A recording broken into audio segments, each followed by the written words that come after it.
Welcome to Learning to Glow, a show about wellness, skin health, and self-development. I'm your host, Jess. I'm a mom, entrepreneur, and skincare expert.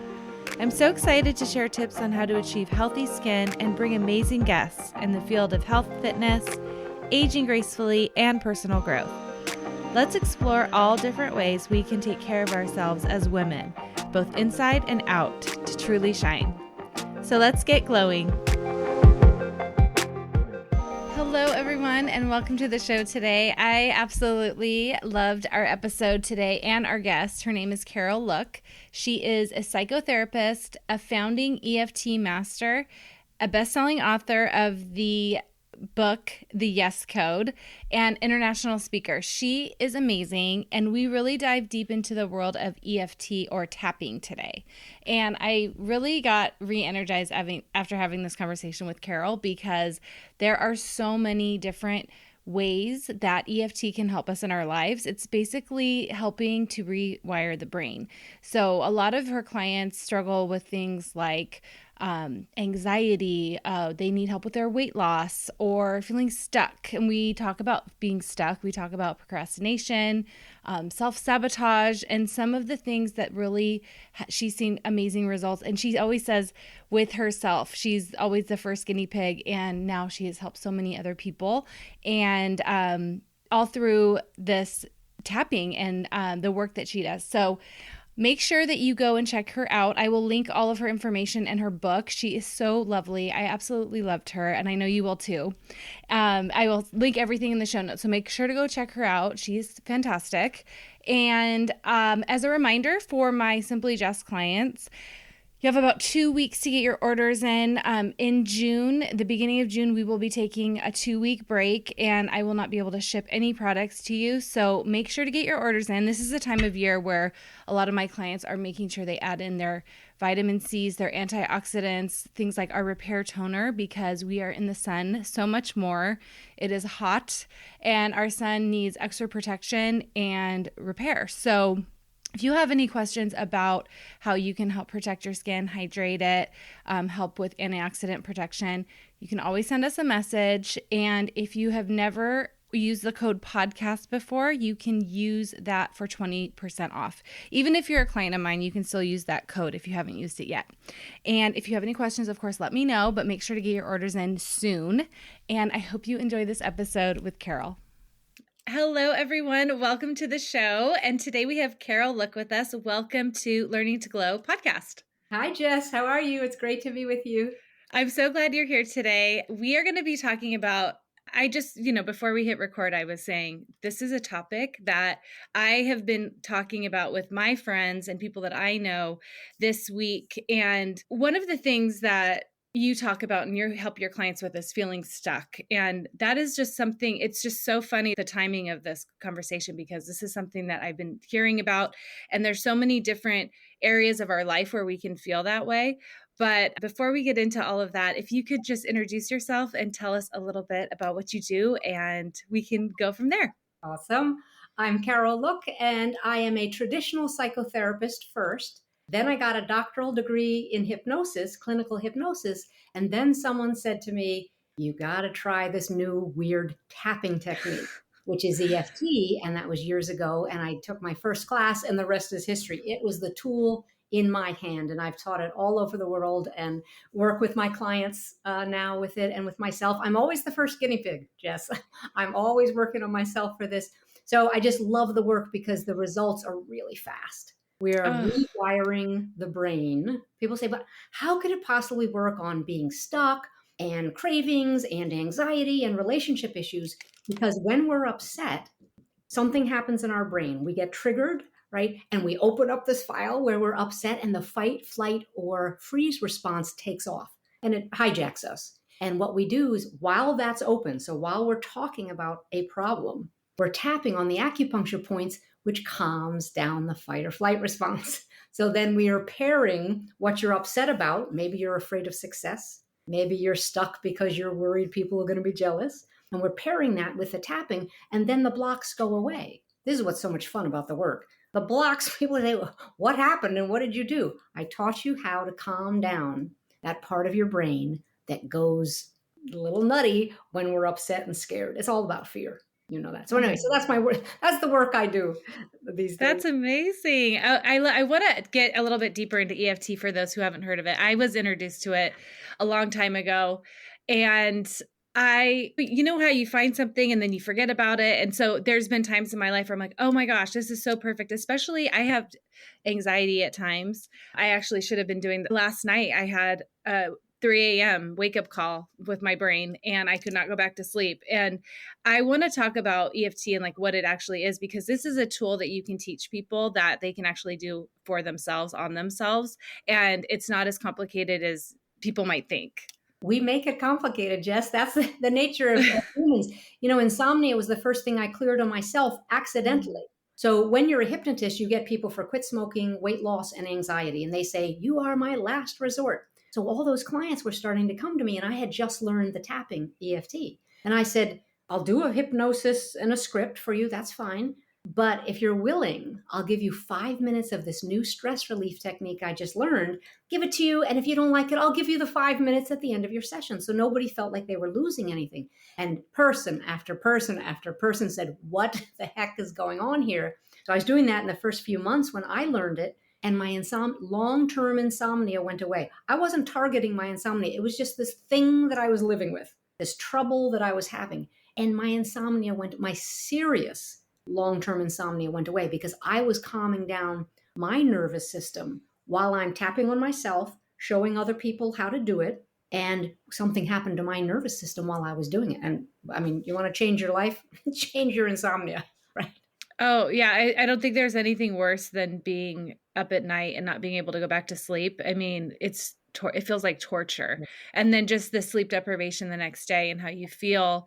And just that feeling, because you're in this weird state of you're not quite coherent, you know, because it's the middle of the night. You're really in between stages of alertness. And it's like you feel like there's nothing that you can do. So what is a practical definition of EFT? You talk about tapping. So you're tapping on your pressure points. Tell us a little bit more about that. So EFT originally stands for Emotional Freedom Techniques by Gary Craig.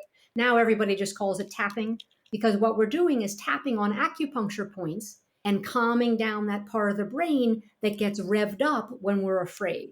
So again, it could be having cravings. It could be afraid of success, fear of failure, fear about a meeting at work, anything that you've got going that, you know, makes you kind of hyper alert in your brain. And while you're thinking that, so you're tuning in, we're tapping on acupuncture points on the face and the body. And that calms the system down. And that's why people say, I don't understand. Now I'm not craving sugar. I don't understand. I went to the meeting and I was really confident and I wasn't afraid of my boss. And I'm not procrastinating anymore. So all these changes have been happening in people for decades. Now it's been around for decades.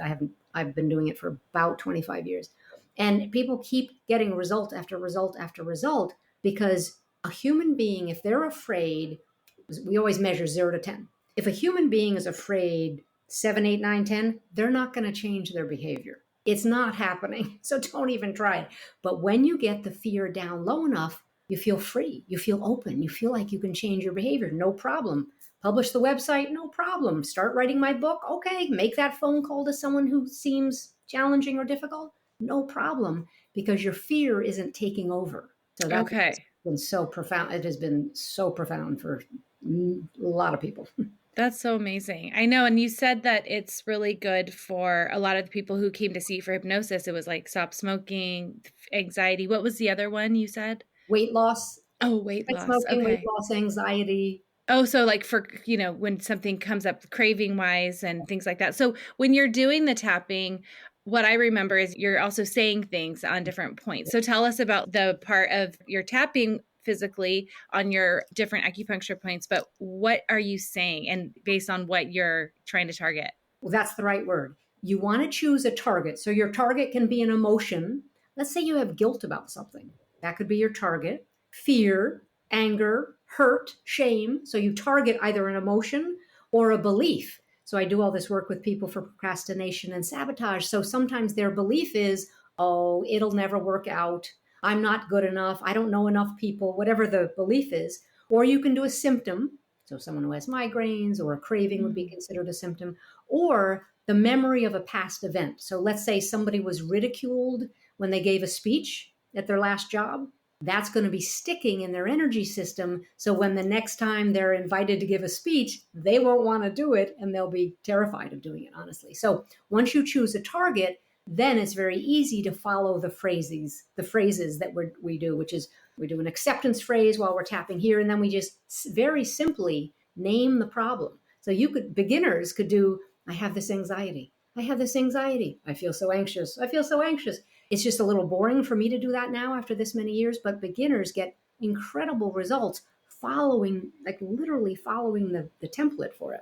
So it's very simple to do. Human beings make it complicated, but it's not. It's not complicated. Choose a target, measure how afraid you are, do your acceptance statements here, even though I have this problem, I accept myself anyway, and then you tap on the rest of the points. And this is where people who are very skeptical will say, okay, I've heard about this for a long time, and I've heard about the results, and I don't get it. Why am I feeling better? Like they feel better and they're shocked by it and surprised by it. So that's fun. That's a fun part of it too. And it's like immediate. You're finishing with a session and because I remember when I did it, I was like, immediately you feel better. Like I could have been at an 8 of anxiety and then I would drop way down. And so that is another thing that is so fun with it, is that it is something that you can do on yourself, and you can also see results so fast, and you can do it whenever you need to, because all you need is your finger. So I think that's amazing. But when something that you mentioned was like, okay, yeah, maybe I have this, I don't want to go and do a speech or whatever.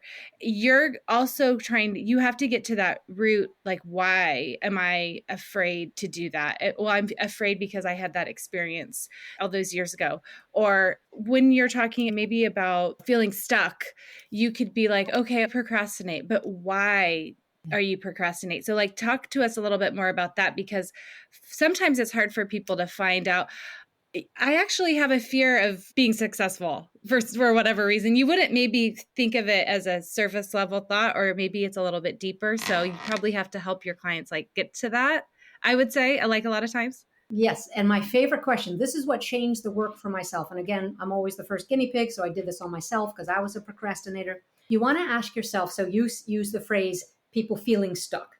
You want to say and ask, what's the upside of being stuck? And people say, no, I hate being stuck. There's no upside. There is an upside, or you wouldn't do it. You're afraid of something. And our fears tend to fall in the category of fear of success or fear of failure. So if you're afraid to be successful, it may be because you got hurt last time when you stood out. If you're afraid to be visible, maybe you're worried that someone's going to be envious and be nasty to you. If you're afraid of failure, then you don't want to complete the project because somebody could grade it poorly. Someone could say, sorry, Jess, that didn't really cut the mark. That didn't really do well. So we have these two categories of fears. But when you ask yourself, what's the upside of staying stuck? You'll come up with something. And the flip side, the other question is, what could be the downside of reaching your goal? And again, people say, don't be silly. I want to reach my goals and I wanted to for years. I know you have, and you keep getting in your way. So there must be a downside to reaching the goal. And many times people will say, I'll feel exposed. Then I'll be successful. Then somebody will take a pot shot at me. Then someone will be upset with me. So if we get to that, either the upside of staying stuck or the downside of reaching your goals, then you have a tapping target. So we're back to the first question you asked. Then you can formulate it into, oh, I'm afraid of standing out. Oh, I'm afraid of being visible. Or, oh, I am afraid of failing, so I never want to get anything done. That's why I keep getting in my own way. Oh, right. So you have to get to that deeper layer, as you were suggesting. Yeah. And then that's just so much easier when you have that awareness, because then you can catch on to yourself and be like, okay, this is why I'm behaving the way I am. For some people, it could be, let's talk about weight loss a little bit, because you've had weight loss clients and people who are coming for that. It could be, well, I won't be happy, or I won't have all of my favorite things. It'll be too hard to upkeep, or I won't be comfortable anymore. But at the surface level, they could be thinking, well, I just can't do it. It'll just never happen. And they're not kind of getting underneath to those deeper reasons. What are some of the things that you've seen with your weight loss clients in this work? And then, of course, I was one of my own weight loss clients. Oh. So when I say what could be the upside of staying stuck and doing this yo-yo dieting and around, they'll say things like, then I don't have to deal with the feelings. Yeah. If I'm still on this and mad at myself and another diet and I'm so distracted, I don't have to deal with what's really going on. Others will say, I don't want to feel exposed without all the padding, with all the extra weight on me. It feels scary. And then we unpack that, right? So then the other question, what's the downside of reaching your goal? One of the issues that you raise is people will say, I don't know how to keep it up. Like if I've lost it in my lifetime, I've gone around several times. How am I going to stay at my goal weight? I don't trust myself, or I don't feel like I know how to do it. So there are lots of reasons. And once someone unpacks those, then they get why they don't stay on the diet, or they get why the minute they reach their goal, they say they start eating as if somebody else is inside of them. They can't control it, right? So it's not even about sugar. It's not about carbohydrates. It's about the fears inside of us that would make us want to hide behind the weight. Oh, I love that. That's so true. And I think when you mentioned self-sabotage before, I feel like that's something I hear about a lot. And I've experienced too, when it comes to health and weight loss, is like, okay, like you said, you got to your goal weight and now you're like, okay, back to normal. Well, you can't go back you can't go back. So what is it with self-sabotage? Talk to us about self-sabotage, because this can be in any area of our life. Like, this is our weight. This is what we want to do in our lives for work. This is so many different things and then you think, why would I do this to myself? Like, this is such a common thing that happens. And I'd love to talk about your perspective on this and with the work that you do. Well, let's talk about some of the behaviors that are classic sabotage. So we've talked about procrastination. Perfectionism is a way, right? People pleasing. You want to sabotage yourself? Get focused on people pleasing, right? I talk about clutter a lot. It could be emotional clutter or physical clutter, addictions of any kind, relationship drama. You've seen people who need to be in the drama and that gets in their way. And then the final one I talk about is neglecting your self-care. It's how we sabotage ourselves. So self-sabotage is just getting in your own way and slowing yourself down. And what we tend to do as humans, we tend to beat ourselves up and criticize ourselves, and that doesn't do us any good. We need to ask the questions. Why would you procrastinate putting your website out there? Why would you procrastinate getting this project back to your boss? Why are you a perfectionist? What's going on? Why does it have to be perfect? So you can ask the upside of staying, you're back to staying stuck. The upside of procrastinating, the upside of sabotage, or the downside of going where you want to go. And it can be quite perplexing when someone has a health issue and they don't do what the doctor says, or they don't do the alternative methods. You think, wow, you've spent years trying to get help for this and you're not following basic protocols that either the doctor or, again, alternative methods are suggesting. And you have to really dig into that and say, what's going on? How does it protect you? Because it's all about safety. So self-sabotage, I never knew it was about safety. I just thought I was a bad person, procrastinating, lazy, doing things I shouldn't be doing. But we're keeping ourselves safe and in some small kind of box that we prefer. Now, somebody else outside of us could say, well, that's not safety. It is to me. My safety is my safety. Yours is yours. And once you find out that you're sabotaging yourself to protect yourself from something, then the rest is history. Then you can tap on it. Then you can choose what the feeling is, what the target is. Then you can work on it. But you can't just work on procrastination. It doesn't work. It's like going to the gym, right? After the first few weeks, in the first of the year, nobody's in the gym anymore, right? Because it takes a little while for us to drop off, our new commitment. So clutter, not taking care of yourself. You can do it for a little bit, but then you bump into the reasons you haven't been doing it. Something happens and you go, ooh, I don't want to feel better. There's a part of me that is afraid to feel better, do better, make more money, lose the weight. So I love the perfectionist, how you talked about that, because I don't think a lot of people realize that they do it. I was totally had that mindset of perfectionism for a really long time. I know a friend of mine who, when it comes to her weight loss, like she really wants to lose weight, but she'll say, I need to have 4 days at the gym for an hour and a half. I need to have this meal plan perfect. I cannot mess up. I can't do, but then how long does that last? A week. And then she just gives up because she's like, I'm not doing it this way, which is perfect. So I might as well not do it. And then you just throw the whole thing away. And I've done it with my business. Like I've come a long way where I've like, you know what? If I don't put this out there because it's not perfect, Right. then I don't have to be exposed to rejection or negative comments or whatever. It's scary to put yourself out there. So I get what you're saying. Like, of course, this is more comfortable to me to not even put it out there in the first place. But I've gotten better at being like, okay, I'd rather have something than nothing. So I'm going to go and put it out there, even if it's B- work instead of A+. So I think that's a really important thing to become. I think a lot of this work that you're talking about is just becoming self-aware of why we're doing the things that we're doing. And when you unlock that, then it's just so much easier to work on it, I would think. When it comes to perfectionism, have you seen that let's go back to the weight loss one, because I know a lot of people do this. They are just like, it's got to be a certain way. And then that could be another way that you procrastinate, because you look into the future and you're like, I can't do it like this. This is not sustainable. Yes. Someone taught you to have to do it perfectly. Someone gave you the message, it's not good unless it's perfect. So it actually doesn't matter if it's weight loss, putting your business out there, writing your book, whatever it is professionally. Someone gave you the message that perfectionism is important. And so we are still then trying to reach that. And it's the same result as procrastination or people pleasing or addictions. It blocks you from reaching and getting to your goal. So the block is what we care about, like, oh, whatever behavior you're using, it's serving this purpose of keeping a lid on your success. Oh, why would you want to keep a lid on your success? How does that serve you? No, I don't want to have a lid on my success. Well, you do, or else you'd put your program out there, launch your website, get your YouTube channel. You would do that thing that you want to do that would advance your business, unless you're too scared of what might happen when you do it. And fear of failure, fear of criticism, fear of being judged, big ones for people with perfectionistic qualities. Yeah. Oh, that's so good. Okay. So another thing that you mentioned is anxiety is like a huge one. I mean, I have a few areas where I have a lot of anxiety. And have you worked with people, because I even tried hypnosis, like before I had ever heard of EFT a long time ago. I don't like to fly.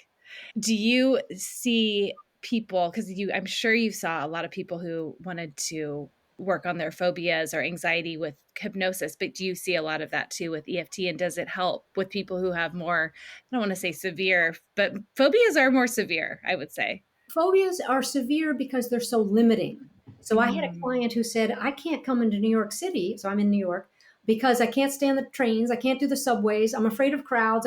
So she never comes into New York. She never gets to the restaurants. She never gets to the Met Museum, which is the most beautiful museum in the world. She never can do anything because of the limitations. So when someone has a phobia, flights, flying, heights, animals, driving over a bridge, whatever it is, success, being in a crowd, when you have a phobia, it's so limiting. It really gets in your way. So the process is the same. What are you truly afraid of? Crowds? No, it's not really crowds. What are you afraid of? Getting stuck, getting trapped, feeling out of control. Same thing with flying, feeling out of control, right?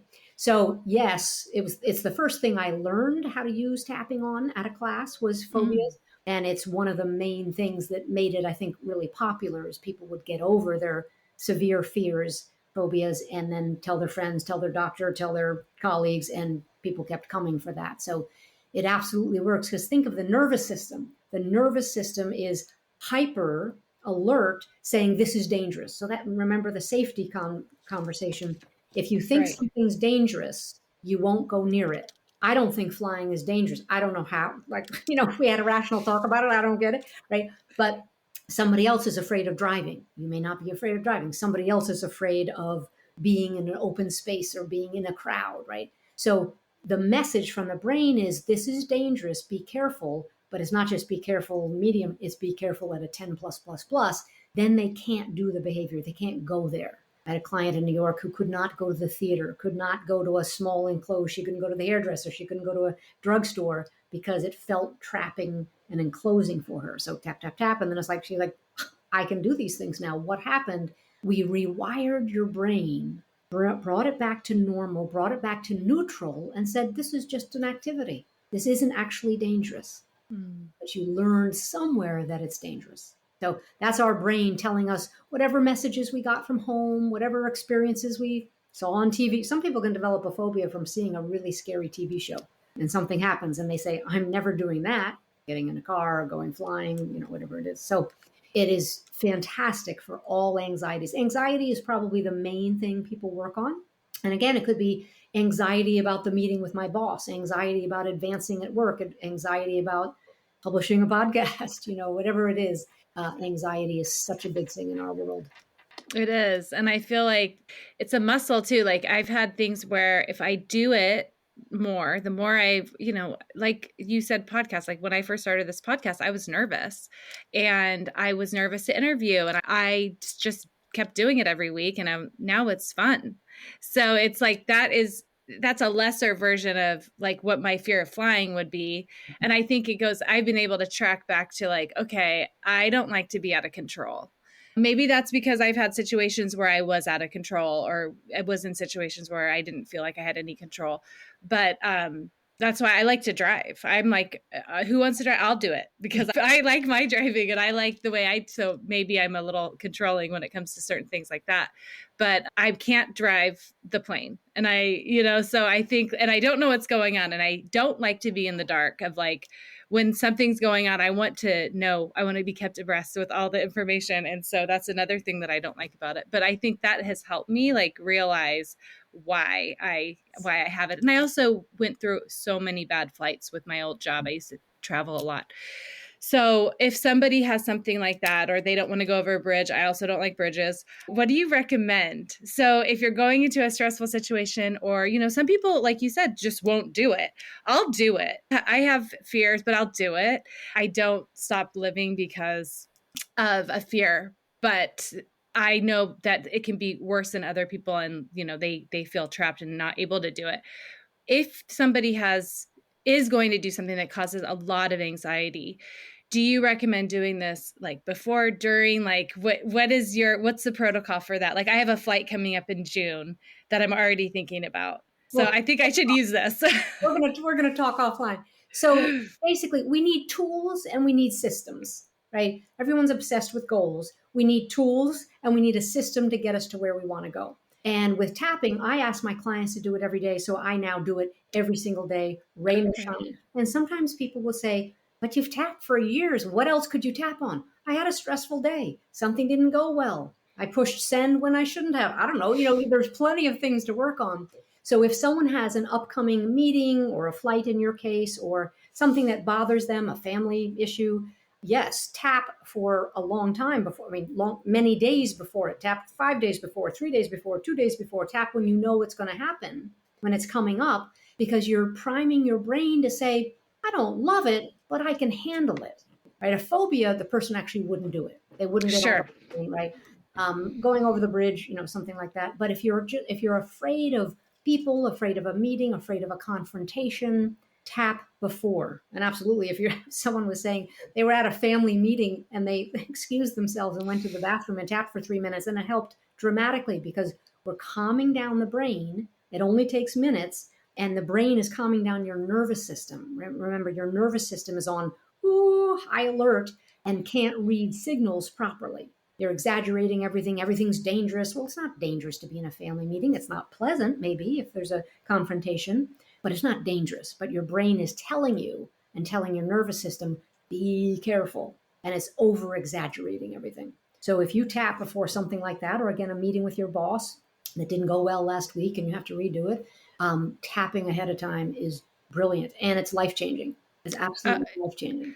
I love that story. There was a podcast that I was listening to, and the woman was going in to get some type of surgery, and she was like at a level 10 anxiety, and she excused herself like your client story, and she went to the bathroom and she tapped for a few minutes, and she was like at 3 afterwards, and she could not believe it. Like, 'cause she had been tapping, but she used this technique right before this instance where she wasn't even aware that she would have been that got that to that level.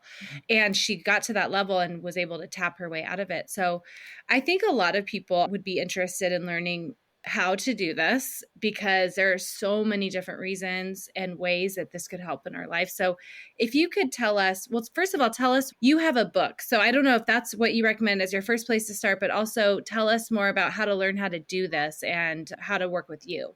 So the Yes Code is the book, Transforming Sabotage into Success. And there are dozens of scripts in here where you can choose something about your sabotage behavior, ask the questions, and understand why you're doing it. So why are you afraid of saying no? Oh, because I feel guilty. Oh, I don't want a confrontation. So all the sabotage behaviors are in there. And you can go to a website and get my free videos that go along with it. You can just put your name and email into that. So you could either go to carollook.com or theyescode.com and put your name in there and get these videos. And once you do it a couple of times, you'll realize, oh, this isn't that complicated. Choose a target, devise your setup statement. Even though I have this problem, I accept myself. I'm okay with myself anyway. And then you tap on the points. I have this issue. I have this issue. I have this issue. And once you see it done a couple of times or led through a couple of examples, you'll say, oh, I can do this. Oh, I can do this. And then you'll feel this immediate reaction in your nervous system. You'll say, well, I was an 8 and now I'm a 5. That's what happens is people say, I don't get it. They actually look for it. They're like, I don't get it. I was an 8 or a 9 a couple of minutes ago. A couple of minutes of tapping and I feel that much better. Yes, I wouldn't stick with something, Jess, for 25 years if I didn't find it miraculous. So in my own life, tons of things, the insomnia, the stopping going up and down the 20, 25 pounds, right? Family issues, lots of grief, all sorts of things. If I didn't keep finding results with my clients, and I teach all over the world, and it's just really fun to teach it to people who have PTSD. Post-traumatic stress is just, people are suffering. People are really suffering out there. And even people who look like they're doing well have a couple of places where they're suffering and not getting enough help. So anytime that we can teach people something that'll give them more peace of mind and more calm, then we're in better shape. The world's in better shape. The world is that. You're so right. And I am 100% a believer. Absolutely. You have really excited me again and motivated me to start putting this into my daily life. It does not take that long. And I feel like it's giving yourself some time to have some self-care. It's like meditative. It's amazing in so many ways. So everyone go check out Carol and your book. I thank you so much for sharing all of this with me. I'm so excited to start. I'm going to do this today. I'm going to make this a habit and a routine because I know it works. I've done it and it's amazing. So thanks again. I'm so excited. Thank you, Jess. It was wonderful being with you. Thank you for listening to this week's episode. Please subscribe and review so we can reach more people who want to learn to glow alongside us. See you next time.